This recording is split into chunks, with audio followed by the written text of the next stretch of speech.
specialty laboratories in Santa Monica. I was just a consultant there. I came in about 3 days a month, and we were working on that. And at some point, we needed to re-up our grant from the NIH to work on that, and I had to write it. And so, the first line of that was HIV is the probable cause of AIDS. And I wrote that, and then I said, well, I need a paper, some kind of scientific paper, to reference that statement, because when you make a statement like that, that's like a fact. You need to say, here's how come I know that, right? You put a little 1 if it's the first statement you've made, and then you put down at the bottom of the paper you have a 1, and you say, here's a paper by somebody that describes why that statement is true, right? And so I said, well, what's that? I don't know. Let me think about, what is that paper? Who do I go to for that? And I looked around, I asked a couple of virologists at that company, and they said, no, you don't have to reference. I said, I have to reference that because I don't know where that came from. How do I know that? And it turned out that nobody knew it. There wasn't a scientific reference, like a paper that somebody had submitted with like experimental data in it and like logical discussion and said, here's how come we know that HIV is the probable cause of AIDS. There was nothing out there like that. Nothing. Can you talk about your experience when you met Luc Montagnier for the first time and you questioned him about his, whether he had a reference for HIV, since he is the one who... By the time I met Luc Montagnier, I had met a lot of AIDS researchers at meetings, and I had always gone up to them, if they talked like they knew about HIV and AIDS, I always went up to them afterwards and I said, where can I find a scientific reference that I can use for my, remember I said I had a sentence there, it said HIV is the probable cause of AIDS, and I needed to have that backed up by something before I could write it and submit it.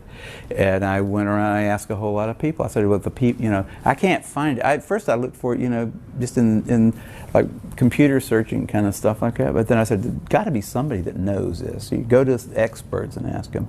And so I asked all these people one after the other, and none of them had it. None of them. And I was getting really freaked about that. That's when I first started saying, they don't know. Nobody really knows. This whole thing is a big sham. It's ridiculous. But then finally Montagnier came to there was a special little seminar down in San Diego where an old friend of Robert Gallo's, Flossie Wongstall, was opening up a Department of AIDS Research down at San Diego. They had lots of money involved, federal money, and they had Montagnier come there and give a talk. And after that, they had a little wine and cheese thing, and I went over to Montagnier afterwards, and I said, Dr. Montagnier, I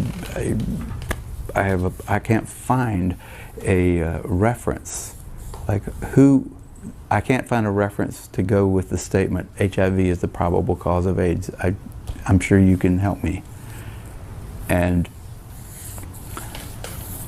he knew that he probably should be able to help me. And he said, well, why don't you quote this new work, and by new he meant like something that came out this year, right? This new work about a virus that can kill monkeys. Or I think it was not monkeys, it was like something related to monkeys, some kind of a little ape. And I had read that and I said it was like supposedly going to be a model system for studying AIDS, that somebody had figured out some kind of retrovirus that passing it back and forth between various mammals, they could finally put it into chimpanzees and kill them. And it killed them in about a week, and it didn't kill them there was nothing like AIDS there, It doesn't kill you in a week. It was just totally ridiculous.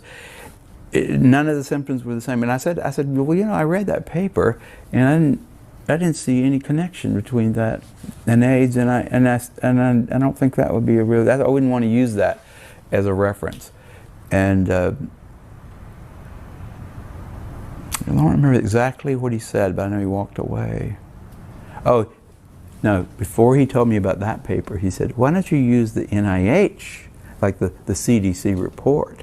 And I said, well, I looked at that, and that was not a scientific paper. And then he said, what about this other thing, this like paper that had just come out about a month before, and a lot of fanfare associated with that paper, but it was total crap. It was like, yeah, if you get $2 million, you can figure out how to kill a primate with a retrovirus. So what? Doesn't have anything to do with AIDS.